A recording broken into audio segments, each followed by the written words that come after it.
Question देख लेते हैं जिसमें ट्रिग्नोमेट्री इन्वॉल्व है। फाइंड द वैल्यू ऑफ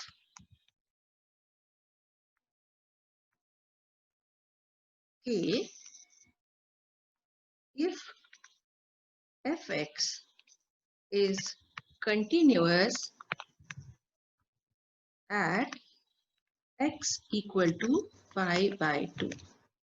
और fx कैसे डिफाइंड है, देखिए this is k for x equal to pi by 2 and यहाँ पर हमें दिया हुआ है tan 2x upon x minus pi by 2 when x is not equal to pi by 2। ठीक है, अगर x equal to pi by 2 हो जाएगा तो ये फंक्शन यहाँ पर डिफाइंड ही नहीं होगा, राइट। तो इसलिए x not equal to pi by 2 है यहाँ, और यहाँ पर k when x equal to pi by 2। अब दिया हुआ है x equal to pi by 2 पे फंक्शन कंटिन्यूअस है, तो हमें क्या करना है, हम पिछले क्वेश्चन की ही तरह से इसको भी सॉल्व करेंगे। कैसे किया था, सबसे पहली बात, given fx is continuous at x equal to pi by 2, ये बात हम लिख लेंगे। इस बात से हमें क्या पता चलता है, वो ये, therefore limit as x goes to pi by 2 of the function fx, this limit is equal to the value of the function at pi by 2। यही है हमारी डेफिनेशन कंटिन्यूटी की, ठीक है। Now we concentrate on the limits. पहले limit देख लेते हैं क्या है। हमें पता है लिमिट तब एग्जिस्ट करती है जब left hand limit equal to right hand limit हो, ठीक है। अच्छा, हम करते वही हैं, दोनों लिमिट्स निकालते हैं, लेकिन हमें कोई जरूरत नहीं है इस वक्त कि हम लेफ्ट हैंड निकालें या राइट हैंड, मतलब ये दोनों हम कोई भी एक निकाल सकते हैं, ठीक है। तो मैं आपको दोनों से करके बता देती हूँ, आंसर बिल्कुल एक ही जैसा आना है। तो लेफ्ट हैंड लिमिट मान लेते हैं फंक्शन की, वो क्या हो जाएगी, limit x goes to pi by 2 के साथ लग जाएगा minus, because we are approaching pi by 2 from the left of the function fx, ठीक है। अब पाई बाय 2 से माइनस हम जा रहे हैं, इसका मतलब हम क्या कहाँ जा रहे हैं, हम जा रहे हैं पाई बाय 2 माइनस h, ठीक है। थोड़ा सा वेयर h गोज टू 0, तो हम ये चीज यहाँ लिखा करते हैं f of pi by 2 minus h, और ये जो h है वो क्या है, ये h की वैल्यू है टेंडिंग टू 0, बड़ा स्मॉल है। तो ये हम इस तरह से जब लिख लेते हैं, तो फिर क्योंकि ये पाई बाय 2 नहीं है, this is just approaching, this is different from pi by 2, तो हमें ये वाला फंक्शन लेना होगा, ये वैल्यू लेनी होगी tan वाली। तो this is limit of tan 2x, है ना। लेकिन x की जगह हमें क्या लिखना है, pi by 2 minus h whole upon जो फंक्शन क्वेश्चन में दिया है x की जगह हम लिख रहे हैं पाई बाय 2 माइनस h, और आगे हमें लिखना होगा पाई बाय 2, ठीक है। तो इसको थोड़ा सा सॉल्व कर लेते हैं। ये क्या आएगा, देखिए this is limit as h goes to 0 tan of this 2 gets cancelled with this 2, ये आ गया पाई, इधर ये मल्टीप्लाई हो गया pi minus 2h whole upon, now pi by 2 minus pi by 2 gets cancelled और यहाँ पर आ गया minus, fine, okay okay. Limit h goes to 0, यहाँ पर क्या आ रहा है, ये tan of pi minus theta, okay. तो अब जल्दी से याद करके मुझे बताइए tan of pi minus theta क्या होता है, minus of tan theta, right, हमें याद होना चाहिए। नीचे माइनस h है ही, माइनस से माइनस कैंसिल हो गया और ये आ गया हमारे पास, ठीक। हमने रिकैप में करा था limit as x goes to 0 tan x whole upon x is equal to 1, कुछ ऐसा ही था फॉर्मूला, अब यहाँ पर लगाना पड़ेगा, लेकिन ध्यान रखिए ऊपर x नीचे x और यहाँ भी x, ठीक। तो यहाँ 2h है, हम उसको कुछ नहीं कर सकते, लेकिन यहाँ तो इसको 2 बना सकते हैं, तो ऊपर और नीचे 2 से किया मल्टीप्लाई, ठीक है।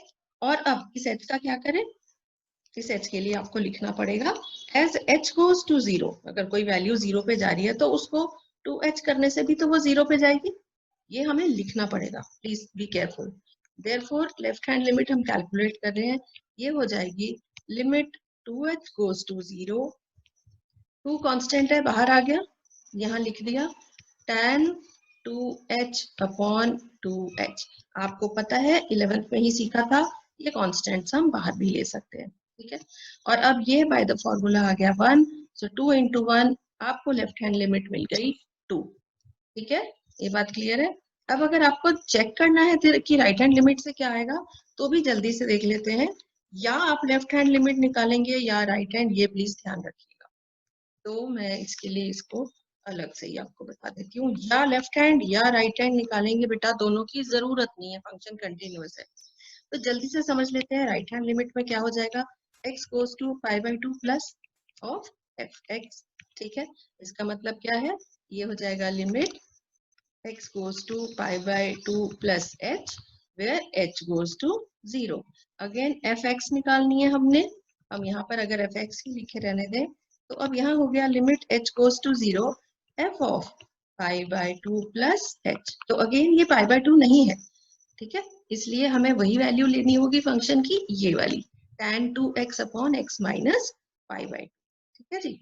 ओके, तो फिर हम यहाँ लिखेंगे limit h goes to 0 tan of 2x, x की जगह पर π/2 प्लस h अपॉन क्या लिखना है, x माइनस π/2, ठीक है।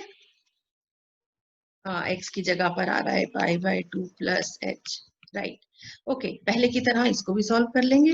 ये है limit as h goes to 0, तो फिर से यहाँ पर देख लीजिए 2 से जब मल्टीप्लाई किया, ये तो आ गया tan of pi plus 2h, और नीचे π/2 माइनस π/2 कैंसिल पहले की तरह, और अभी हमारे पास आ गया प्लस h, ठीक है। Now tan of π/2 plus theta क्या होता है, थर्ड क्वाड्रेंट में चला गया तो tan पॉजिटिव होता है, तो हमें मिल गया tan of 2 theta upon h। पहले की ही तरह हम, आपको पता है क्या कर सकते हैं, यहाँ 2 और यहाँ 2, ये बन गया 2h, 2 ये वाला कांस्टेंट बाहर, तो 2 लिमिट बिल्कुल पहले की ही तरह 2h goes to 0 tan 2h upon 2h, और ये लिमिट का फॉर्मूला आ गया 1, इसका मतलब 2, ठीक है बेटा। तो ये आपको क्लियर होगा कि सिर्फ आप या लेफ्ट हैंड लिमिट निकालेंगे या राइट हैंड लिमिट निकालेंगे, ठीक है। और उसके बाद आपको क्या करना है, उसके बाद वही अपने क्वेश्चन पर आएंगे। आगे क्या है हमारा क्वेश्चन, नाउ f ऑफ π/2 वो निकालना है। तो at x equal to π/2 question में क्या दिया हुआ value k, so fx is equal to k, so this is equation 1। so I'll write it again, f π/2 is equal to k। from equation 1 क्या मिल गया हमें, 2 is equal to k, ठीक, और ये आ गया हमारा आंसर। तो हमने यहाँ निकाल ही लिया था लेफ्ट हैंड लिमिट, वही राइट हैंड लिमिट भी आई थी, और k हमें आंसर मिल गया। तो we have found out the value of k when the given function is continuous at x equal to π/2। I hope अब ये आप ट्रिग्नोमेट्री वाले क्वेश्चंस कर लेंगे। ध्यान देने वाली बात क्या है कि इन फंक्शंस पर आप लिमिट किस तरह से निकालते हैं। तो बेटा आप अपनी क्लास 11 के क्वेश्चंस को जरूर प्रैक्टिस कर लीजिए। आपके क्लास 11 में एनसीईआरटी में एक्सरसाइज 13.1 थी, जरूर इन क्वेश्चंस को प्रैक्टिस कीजिए ताकि आप 12th के 8 कंटिन्यूटी के क्वेश्चंस में गलती ना। Okay, thank you.